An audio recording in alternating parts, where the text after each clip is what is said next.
Go to chapter 14, business, economies and diseconomies of scale. So when we talk about economies of scale, basically we're talking about an advantage, a financial advantage for large firms because they are large. So they continue to increase their output. As they increase their output, their average cost of production starts reducing. That is economies of scale. But if in the other way around, they start increasing their output and they continue to witness increase in average cost of production, then that's diseconomies to get the difference. So let's go down.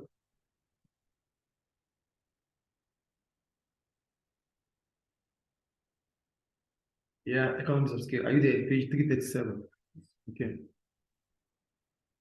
See? All right. Listen, large firms can usually produce goods more cheaply than small firms. The size of a firm has an important effect on the average cost of production. As a firm increases its size, average cost starts to fall. This is because of economies of scale, as shown in the figure. So when the business is producing 20,000 units of output, the average cost is $25. If it traces output to 40 units, the average cost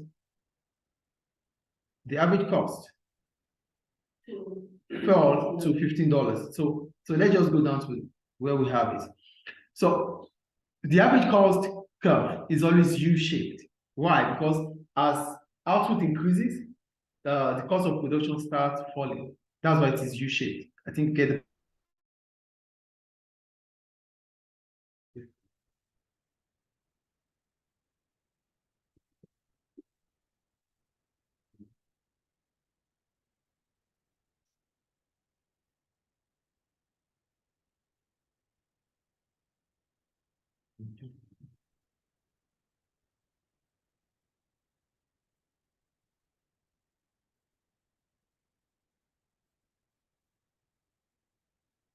So we have two types of economies of scale. We have internal economies of scale and we have external economies of scale. So why do we call it internal? We call it internal because it's within the firm. So the cost advantage the firm has as a result of expansion, that is internal economies of scale. So let's look at the examples we have here, the types of the internal economies of scale we have here. The first one we have is marketing economies. When we talk about marketing economies, here the firm is able to advertise its product. The firm is able to reach out to large numbers of customers because of its expansion. So first, okay, they talked about purchasing first. So let's talk about purchasing. So for purchasing economies of scale, is the same as bulk buying. So a firm is enjoying a discount because it's buying in large quantity. That is purchasing economies of scale. So here they said large firms that buy lots of resources get cheaper rates. Suppliers offer discounts to firms that buy raw materials and components in bulk. That is what I just explained now. I think it's clear. So that is purchasing economies of scale. Then for marketing economies of scale, here they wrote, a number of marketing economies exist. For example, it may be cost effective for a large firm to run its own delivery vehicle, for a large firm with lots of delivery to make. This would be cheaper than paying a distributor. So marketing economies can occur because some marketing costs, such as producing a television advert, are fixed. This cost can be spread over more units of output for a larger firm. Therefore, the average cost of advert is smaller for a larger firm. So, like I told you earlier about marketing economies of scale, a firm will be witnessing a reduction in its cost of advertisement because it's cut across different kinds of products. Not like a small firm which doesn't have different products portfolio. So if as a large firm, we have products, we have different product portfolio. We have conglomerates, we produce bottles, we produce water, we produce a lot of things. So we can make an advert cut across all these products once, unlike a small firm which cannot diversify. So because we have different product portfolio, we can have a reduction in the cost of reduction in what we pay for advertising, unlike a small firm. That is marketing economies. Do you get it? Yes. Then go to technical economies. Here they say technical economies occur because larger plants are often more efficient than smaller ones. There can be more specialization and more investment in machinery. As a large firm, you have you have the financial capability to buy equipment, to buy machinery, and machinery that are efficient because you are a large firm. So this enables you to produce more output than smaller firms. That's technical economies of scale. Your financial ability to be able to invest in huge machines as a big firm. Small firms will not have that financial ability to do that. Financial economies. They say large firms can get cheaper money. They also have a wider variety of sources to choose from.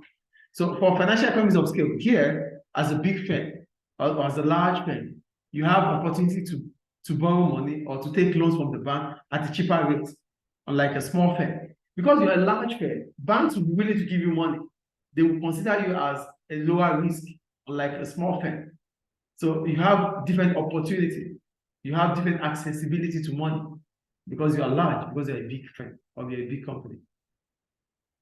Managerial economies of scale. Here, because you're a big firm, you have opportunity to employ you can attract the best skilled managers, the best workers within the industry because you are a big firm. So everybody wants to work with a big company, yes or no? Yes. So that's managerial economies of scale. Then the last one here is risk-bearing economies. Here, as a big firm, you're able to diversify. That means you can spread your risk as a business. You have different business product portfolio. So if product A is not selling, product B might sell. You have conglomerates. You can diversify. You can go into different businesses because you are a large firm. So a small firm will not be able to spread its risk. A small firm will be focusing on maybe a product, unlike a large firm that has different product portfolio. So this allows it to spread its risk. That is risk-bearing economies. Do you get it? Yes. So if product A is not selling, product B would. If product business A is not doing fine, business B can make up for that. Is it clear? Yes. So that's about internal economies of scale. Then we go to external. So why do we call it external economies of scale? You have to say it's a cost benefit that all firms in the industry can enjoy because the industry is expanding. So the cost reduction as a result of expansion in the industry is what we call external economies of scale. So all the firms attached to that industry will enjoy this cost reduction. So examples of external economies of scale is one, skilled labor. Because the industry is becoming bigger, a lot of workers are in the industry. So supply of labor is increasing in such industry, just like the educational industry. Some 5, 6, 7 years ago, we don't have a lot of teachers like this.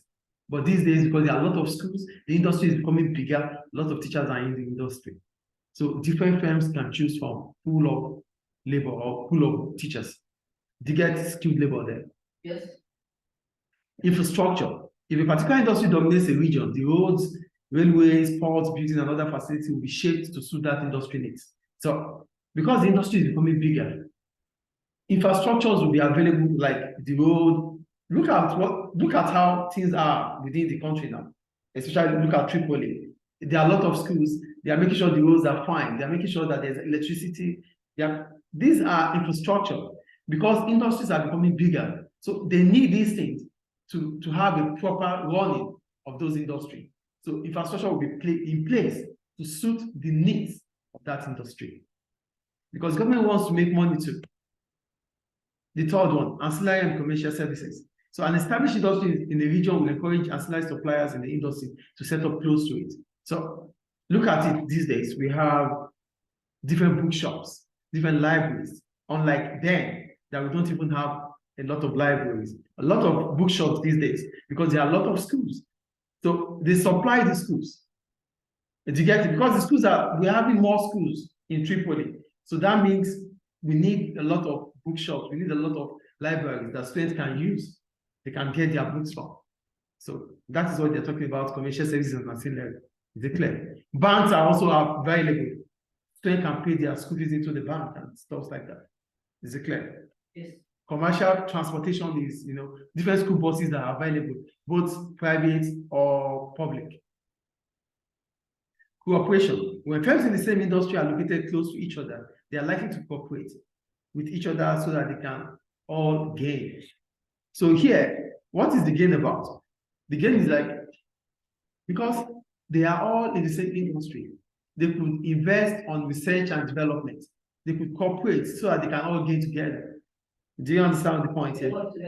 Yeah, not like they're going to share their customers. They are competitors, yes, but they could come together in some terms. Give like give each other ideas. Ideas like cooperate about, oh, we need a good road network. So what can we do about road network? Oh, we need library. How can we bring on library? Oh, we need this. How can we do it together? They can collaborate for the industry, not for them. Now, because the gain of the whole industry. So that is cooperation. So I think that is clear. Yes. So we go to diseconomies of scale.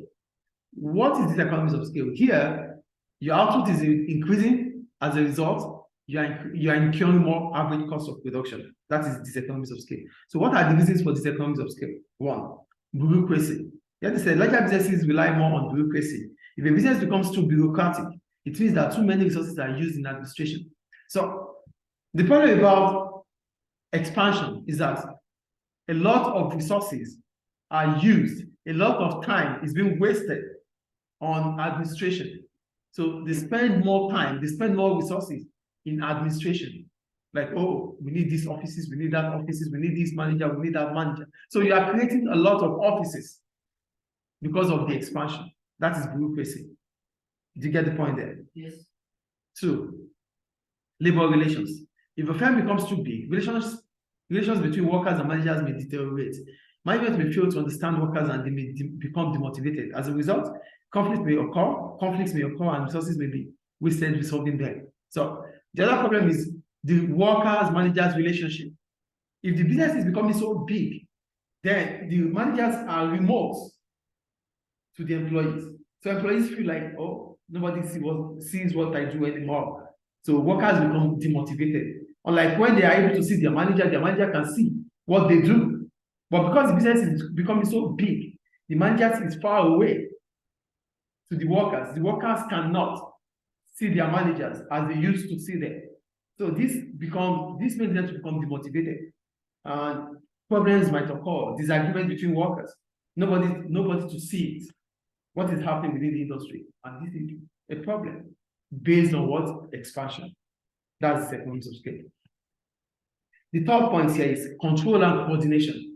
It said the very large business may be difficult to control and coordinate. Thousands of employees, billions of pounds, and dozens of plants are all over the world and can make running a large organization demanding. There may be a need for supervision, which would waste cost. Control and coordination. As soon as the business becomes so big, you need a lot of supervisors, and that increases the cost on workers. The cost of wages increases. Do you understand? Yes. Because it's so big, it cuts across the whole world. So how do you control it? You need more supervisors, and this means you are incurring more cost. That is economies of scale. Clear? Yes. Scroll down. Okay. Other limits to growth. So it is not only the economies of scale. So let's look at what they said there. They said these economies of scale are likely to discourage businesses from growing too big. However, there are a number of other barriers that might prevent business from growth in size. So it is not growing in size. It's not only these economies of scale that discourages a firm to start expanding. There are other factors that would discourage a firm, or that is an hindrance to firm from growing. The first one is lack of finance. When the firm doesn't have the finance, yes, you have the idea, you have the business idea, you want to expand, but there's no financial capability. You are unable to source for fund for expansion. That means you'll not be able to expand. That's lack of finance. I think it's clear. That means you are unable to finance the resources that are needed for your that would warrant your growth. That is lack of finance. Two, nature of the market. Some markets are too small to sustain very large companies. For example, the market for luxury yachts is limited. Only a relatively small number of very wealthy people can afford to buy a luxury yacht. Therefore, businesses in this market will struggle to grow into a very large organization. So the nature of the market is also something that hinders the growth of the business. So if the business is for specific customers, it doesn't need to be expanded. Do you get the point here? The business is for specific customers, so it doesn't need expansion. That's the second point. The third point is lack of managerial skills.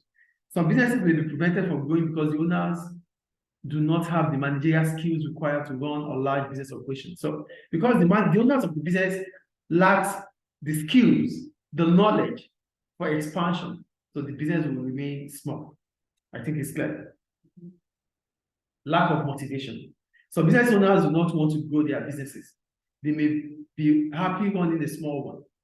They may be making enough profit to satisfy their needs. We call it profit satisficing. Profit what? Satisficing. So the profit they are making is enough to, to fund their lifestyle. So they don't want to go into the hassles, the stress of expanding.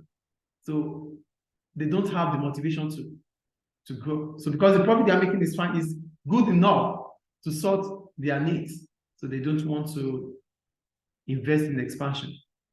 Is it clear, please? So go to the question. The first one, they said, employing a specialist cost accountant in a growing business is an example of which type of economy? See, Managerial economies of scale. Thank you. Question 2. What impact will internal economies of scale have on cost?